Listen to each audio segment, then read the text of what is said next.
Qual a diferença entre código genético e material genético? Tu não sabe, então tu vai aprender aqui nesse vídeo. Fica aí que você não vai se arrepender. Esse é um dos principais conceitos e definições que o Enem gosta de cobrar dentro da esfera de genética molecular. E você precisa saber disso, porque não é tolerável, mas você está errando esse tipo de condição e definição da parte de genética, tá bom? Conceito de código e de material genético, simples assim. Não pode errar mais. Então fica aqui nesse vídeo que eu quero resolver esse problema para você. Então vem comigo. Olha só, para a gente relembrar o processo de tradução. Eu tenho aí uma informação onde eu tenho o meu RNAM, que vai ser lido pelo meu ribossomo, e cada parte da leitura vai trazer um aminoácido para eu conectar e formar uma proteína. Até aí tudo bem. Veja que a leitura do ou a leitura do RNAM é feita pelo ribossomo de 3 em 3, que é o que nós chamamos de trincas de base. Essas trincas de base, elas expressam, elas chamam, tá certo? Um outro correspondente para conectar aí. Como assim, professor? Perceba aqui, vamos criar uma abazinha aqui, olha só. Eu tenho essa informação aqui. Imagine que eu tenho aqui dois grupos de 3, certo? Então eu tenho aqui duas trincas de base. Uma que é a UG e outra que é o AA. Peraí. U. Vai ficar mais fácil, tá certo? Desculpa. Essa leitura, então olha só. A leitura chegou nesse estágio aqui. O que é que ele vai fazer? Ele vai chamar alguém que seja correspondente a isso aqui. Lembra das conexões das bases nitrogenadas. A pareia com U. Ou, se for o DNA, pareia com T. E o G sempre pareia com o C. Tranquilo? Então, esse A vai ter que ter aqui ó, um correspondente. Beleza? Quem é o correspondente desse A aqui? Vai ser um U, já que eu estou falando de RNA. Desse U vai ser um A. E desse G vai ser um C. Então, todas as vezes que eu ler UAG, eu vou chamar alguém que tem UAC para vir aqui conversar comigo. Quando eu chegar nessa outra leitura, ele vai chamar quem? Ele vai chamar um pareamento aqui que tenha A. Então, essa parte de baixo aqui é o que chamamos de códon. E essa parte de cima aqui é o que nós chamamos de anticódon. Beleza? Porque ele é a contraparte daquilo que está sendo lido no RNAM. Essa correspondência determina sempre o que vai ser trazido como aminoácido. Por quê? Cada uma dessas correspondências tem um aminoácido específico. Então perceba aqui, ó, todas as vezes que eu tiver AUG aqui embaixo, eu vou chamar esse correspondente UAC e ele sempre vai me trazer uma metionina. Essa é a sacada. Gente, olha só o que eu estou definindo para você. Código genético é isso aqui. É a correspondência entre um códon e um anticódon. O que é um código genético? É o código do meu computador. Todas as vezes que eu colocar 10 zeros e 13 uns, eu vou formar um site. Entende? Então, se eu botar 11 zeros e 13, não vai formar o site. Mas se eu botar 10 zeros e 11 uns, vai formar o site. Então, essa correspondência entre o código e o que ele chama e o que ele forma é o que nós chamamos de código genético. Todas as vezes que eu tiver um AUG, seja numa bactéria, seja num ser humano, vai chamar uma metionina. Sacou?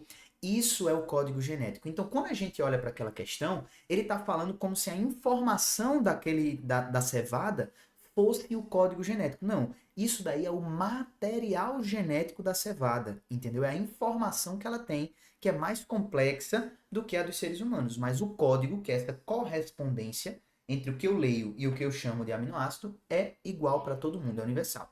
Então a gente chega aqui nos finalmente de que o código genético é a correspondência entre códons e anticódons.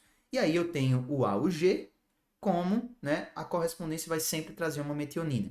E aí tem um fato bem interessante, que é o fato do código genético ser degenerado. O que é que significa, professor? Dentro da natureza, nós temos apenas 20 aminoácidos, ok? Esse azão azinho não é da genética mendeliana, é de aminoácidos, abreviatura. Eu tenho 20 aminoácidos. E esses aminoácidos, eles vão requerer uma correspondência de quantas letras? De 3, tá? Então, olha só, a cada 3 espaços, eu chamo um aminoácido. Tranquilo? Quais as possibilidades de combinação que eu tenho, portanto, para chamar um aminoácido específico? Eu tenho 4 opções para este primeiro lugar, eu tenho 4 opções para este segundo e 4 opções para o terceiro. Por quê? Eu posso ter A, U, C ou G. E eles podem ser repetidos, né? Ou seja, eu posso ter AAA, UUU, CCC, GGG e assim por diante, tá? Então, eu tenho aí no total, fazendo nesse processo de análise combinatória, um total de 64 combinações possíveis para chamar um aminoácido, beleza? E aí você vai me perguntar, professor, eu tenho mais combinações do que eu tenho de aminoácidos na natureza. Então, quer dizer o quê? Se nem toda combinação chama um único aminoácido, quer dizer, então, que eu vou ter mais de uma combinação para o mesmo aminoácido. Pegou a ideia? Eu tenho mais combinações do que eu tenho de aminoácidos. Então, quer dizer que mais combinações podem codificar o mesmo aminoácido. E aí onde entra o fator. Esse fator de degeneração, né, ser degenerado, quer dizer isso. Eu tenho mais combinações possíveis do que eu tenho de chamamentos, ok? Isso significa que nem toda alteração do meu material genético, ou seja, da minha informação, vai alterar a proteína que eu estou construindo. Por quê? Ainda que eu mude uma letrinha lá na hora por algum erro ou outro, eu ainda posso estar mantendo a mesma proteína codificada, o mesmo aminoácido. Por quê? Porque eu tenho mais de uma combinação possível para chamar aquele mesmo aminoácido. E aí, quando a gente vê o surgimento das mutações silenciosas. Apesar de eu alterar uma letrinha ou outra, eu ainda permaneço com o mesmo aminoácido, ou seja, a proteína não tem alteração nenhuma. Já quando eu mudo uma letra e eu mudo o aminoácido que está sendo chamado, aí eu tenho a minha mutação, tá? Então, olha só, a mutação verdadeira é quando a mudança de uma letra altera o aminoácido codificado. Se ele não mudar por causa dessa degeneração, por causa dessa possibilidade de eu ter mais combinações para o mesmo aminoácido, eu vou ter o que eu chamo de mutação silenciosa. Então, dentro dessa conjuntura, dentro dessa explicação, você consegue agora entender a diferença básica, portanto, entre material genético e código genético. O material genético, deu um bugzinho aqui, mas já estou de volta, quem sabe fazer ao vivo, vamos embora. Então, material genético é diferente de código genético e agora você já consegue entender isso. O material genético ele está associado com o quê? Ele está associado com a informação genética do indivíduo ou da espécie que eu estou trabalhando, ok? Então, o que aquele cara tentou falar naquela questão era o material genético da cevada. Porque o código genético, olha só, o código genético, ele não tem a ver com isso. O código genético é a correspondência entre códons e anticódons. Beleza? Isso daqui é o código genético.